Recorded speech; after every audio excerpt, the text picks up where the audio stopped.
En séjour à Kolwezi, chef-lieu de la province du Lualaba, dans le cadre de sa visite de travail et d'itinérance, le président Félix-Antoine Tshisekedi Tshilombo a présidé ce mardi 10 juin 2025 la cérémonie d'ouverture de la 12e session de la conférence des gouverneurs des provinces. Organisée régulièrement dans les différentes provinces du pays, cette conférence est appelée à faire le point sur la mise en œuvre de la décentralisation des finances publiques locales, sur l'administration du territoire, ainsi que sur des projets de développement à impact visible dans les entités.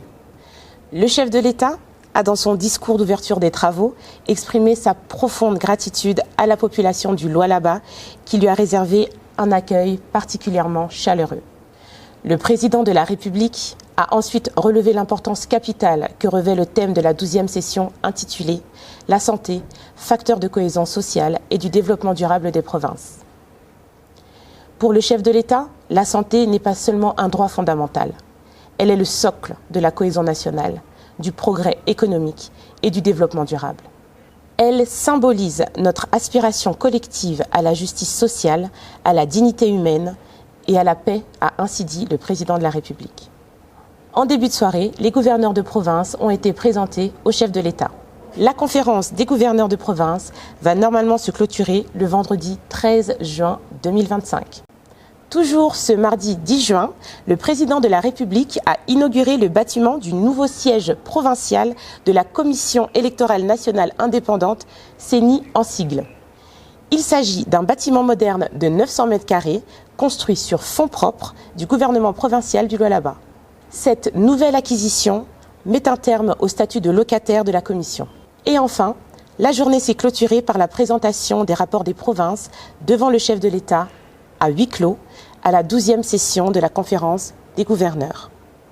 Comme précisé en début de débriefing, cette 12e session de la conférence des gouverneurs de province porte sur le thème de la santé, facteur de cohésion sociale et du développement durable des provinces.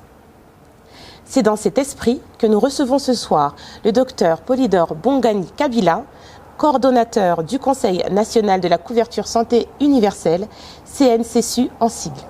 Écoutons-le. Monsieur Polydore Bongani, bonsoir. Bonsoir, Monsieur Kibambe. Vous êtes le coordonnateur du Conseil national pour la couverture santé universelle, n'est-ce pas? Oui, en effet. Alors, voulez-vous d'entrée de jeu nous parler de vos réalisations dans ce cadre justement de la couverture santé universelle, de la gratuité de la maternité, qui est une réforme chère au président de la République, Félix-Antoine Tshisekedi Tshilombo? Oui, merci pour la question. Déjà, d'entrée de jeu, je dois dire que la couverture santé universelle, c'est une réforme qui a débuté depuis que son Excellence Félix-Antoine Tshisekedi Tshilombo, président de la République, a accédé au pouvoir. Donc, le début de l'année 2019, il y a eu plusieurs événements qui ont fait que, finalement, en décembre 2021, il a été créé le Conseil national de la couverture santé universelle, qui avait comme objectif, bien sûr, de mener cette réforme de la couverture santé universelle. Et dans le processus qui a suivi, il y a eu plusieurs étapes qui ont intervenu, y compris le passage d'une loi, qui est vraiment un moment pivotal, dans ce sens que cette loi a modifié l'ancienne loi de santé publique, comment dirais-je, décrivait ce que le gouvernement et l'État voulaient mettre comme mesure pour que la population puisse accéder à la santé. La loi qui a été modifiée par une ordonnance loi au mois de mars 2023 a instauré en fait le système de couverture santé universelle avec le Conseil national de la couverture santé universelle comme étant le moyen que nous avons décidé de mettre en place sous l'impulsion du chef de l'État pour mener cette politique. Alors, en termes de réalisation, bien sûr, il y a eu, au mois de septembre 2023, le lancement de la gratuité des accouchements, qui est, comme vous l'avez si bien dit, un programme cher au chef de l'État. Et le lancement de ce premier, nous l'appelons premier paquet de soins de la couverture santé universelle, a débuté à Kinshasa au mois de septembre. Déjà au mois de décembre de la même année, nous nous sommes étendus au Congo central et l'année qui a suivi, nous nous sommes étendus jusqu'à atteindre 14 provinces. Mais bien sûr, 3 provinces sont sous financement propre de l'État, mais avec les 11 provinces, c'est à cause d'une restructuration d'un programme qu'on appelle PMNS que nous sommes parvenus à faire la couverture pour 11 autres provinces. Comme le chef de l'État l'a dit dans son discours au gouverneur, ce programme a permis à 2 millions de femmes d'accoucher gratuitement. Ça veut dire que, et quand je parle d'accouchement, bien sûr, on ne parle que des accouchements, mais ces femmes ont eu à suivre des consultations prénatales. Et quand elles sont tombées malades pendant leur grossesse, cela a été aussi pris en charge. Et quand ils ont accouché, bien sûr, les bébés sont pris en charge, mais au-delà de ça, il y a des bébés qui tombent malades dès qu'ils sont nés, ou des bébés qui naissent prématurés. Et ça, pour la seule province de Kinshasa, nous avons pris en charge, dans ce cadre, 50 000 nouveau-nés. Au-delà de cela, il y a plusieurs établissements de soins en fait, qui sont impliqués dans la mise en œuvre de cette politique de santé publique.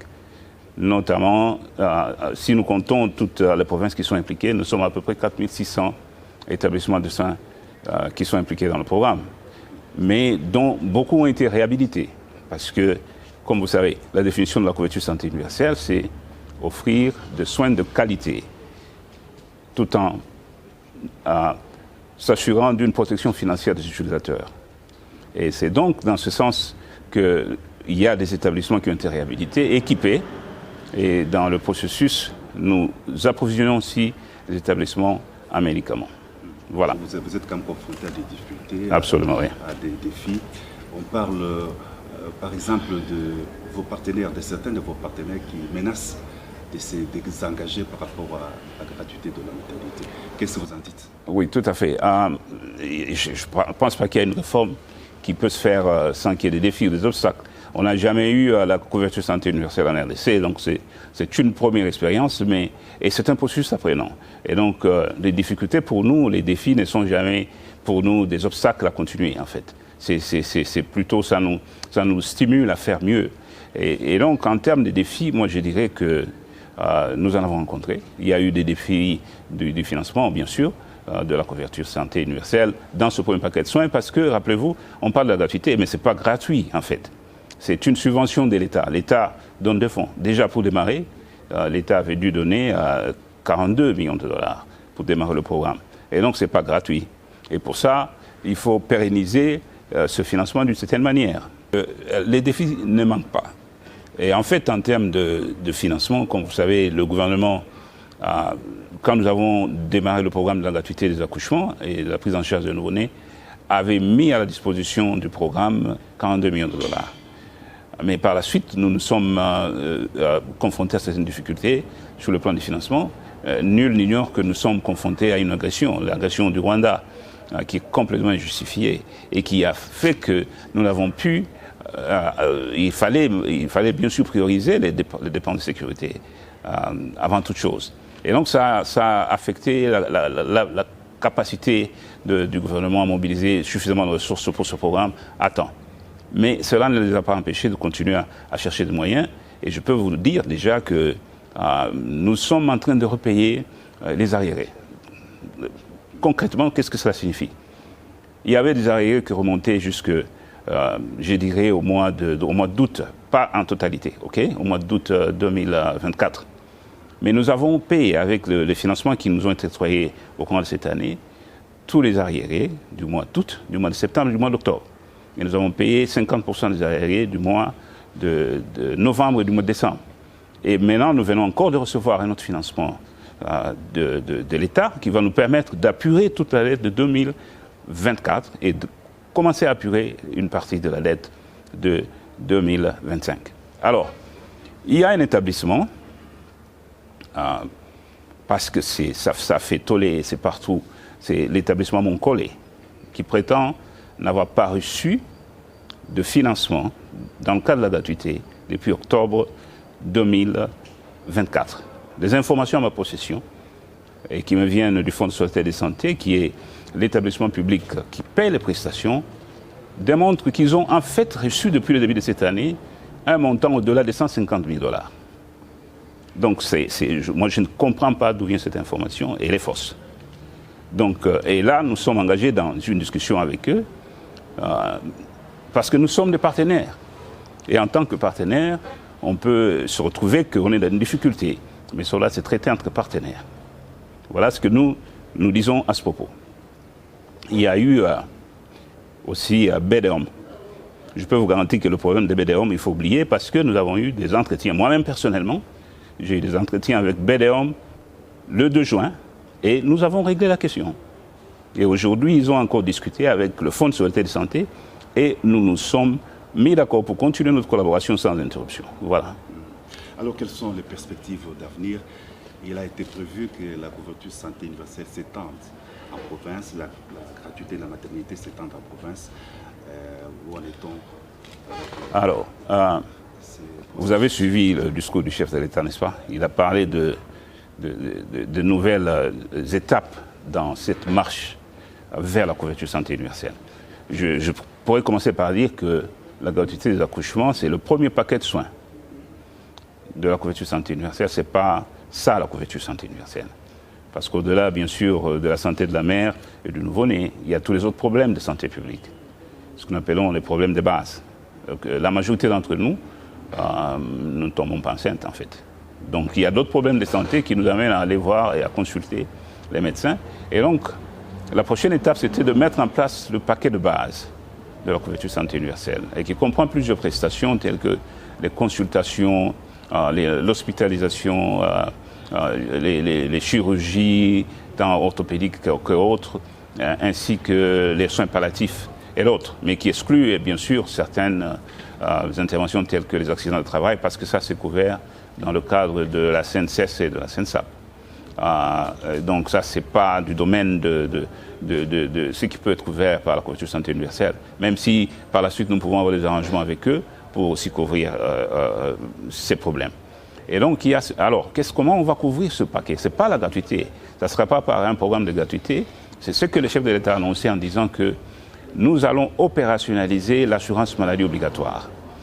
Et cela s'est fait comment? Cela s'est fait par le fait qu'il y a eu un dialogue social au cours du dernier CNT, le Conseil national du travail, pendant lequel le banc gouvernement, le représentant du patronat et le représentant des travailleurs se sont mis d'accord pour qu'il y ait des retenues du salaire, alors de 2,5%, mais 2% seront payés par l'employeur et 0,5% par le travailleur, afin de contribuer à notre assurance maladie obligatoire qui est gérée par le Fonds de solidarité de santé.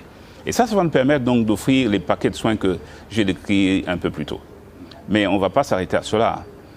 Et avant que je ne passe à l'autre paquet, je veux signifier quelque chose ici. C'est que le chef de l'État l'a annoncé, c'est que l'une des incitations qui fait que nous puissions avancer rapidement avec cette assurance maladie obligatoire, sur le fait que nous voulons couvrir les plus vulnérables. Et il a spécifiquement mentionné les forces armées de la République démocratique du Congo, la police nationale congolaise, les agents publics de l'État et les indigents. Et donc, avec ce paquet, cela va nous permettre de couvrir. Mais bien sûr, il y a des maladies pour lesquelles les coûts sont assez élevés et pour lesquelles il faut ce qu'on appelle une assurance complémentaire. Et ça aussi, c'est quelque chose que nous pouvons offrir selon certaines conditions. Et ça, c'est aussi une des étapes que nous voulons atteindre. Mais dans le cadre de la gratuité, bien sûr, nous n'allons pas nous arrêter aux 14 provinces. Il faut évoluer pour couvrir tout le pays. Avec le gouvernement, ce que nous nous sommes mis d'accord, c'est qu'il faut qu'on aille jusqu'à couvrir toutes les provinces d'ici la fin de l'année 2025. Ça, c'est en termes de paquet. Mais comme vous savez, la couverture santé universelle est multisectorielle. Ce que nous travaillons aussi sur d'autres interventions avec d'autres ministères. Je vous donnerai l'exemple du ministère des Affaires sociales.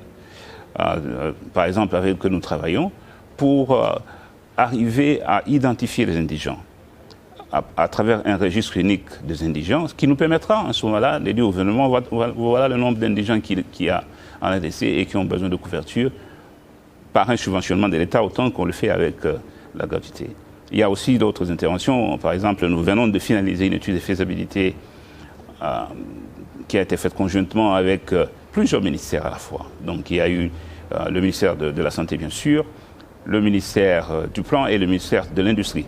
Et cette étude vise à la production locale des moustiquaires imprégnés comme une des mesures de lutte contre le paludisme. Donc il y a cette intervention multisectorielle à travers les commissions de la coordination du Conseil national de la couverture santé universelle que nous sommes aussi en train de mettre en place et d'activer de manière à ce que le côté multisectoriel soit implémenté dans le cadre de la couverture santé universelle. Par exemple, le contrôle de l'environnement.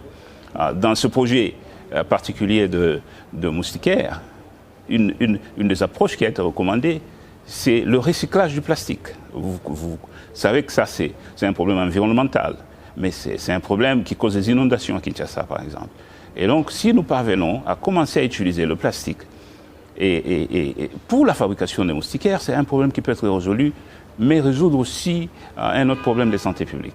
Voilà un peu dans quel sens nous sommes en train d'aller en travaillant sur la multisectorialité. Voilà qui est dit. Un dernier mot, un message alors pour clôturer cet entretien.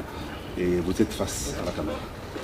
Oui, merci bien sûr au chef de l'État pour l'opportunité de nous avoir associés à ce grand programme qui est un de ses axes prioritaires. Et ce que je peux dire, c'est que nous sommes, nous, engagés à faire avancer cette vision de manière à ce que nous offrions effectivement des soins de qualité à toute la population congolaise, mais aussi à ceux qui résident en RDC, sans que les gens ne souffrent une ruine financière. Et ça, je voudrais aussi ajouter en disant que même l'économie informelle, même ceux qui travaillent dans l'informel, nous sommes en train de travailler là-dessus, d'ailleurs, avec certaines parties prenantes pour nous assurer que nous travaillons dans la professionnalisation et la formalisation de l'économie informelle à travers la santé. Merci. Merci d'avoir suivi notre débriefing et nous vous retrouvons demain matin pour notre briefing quotidien des activités du chef de l'État au Lualaba.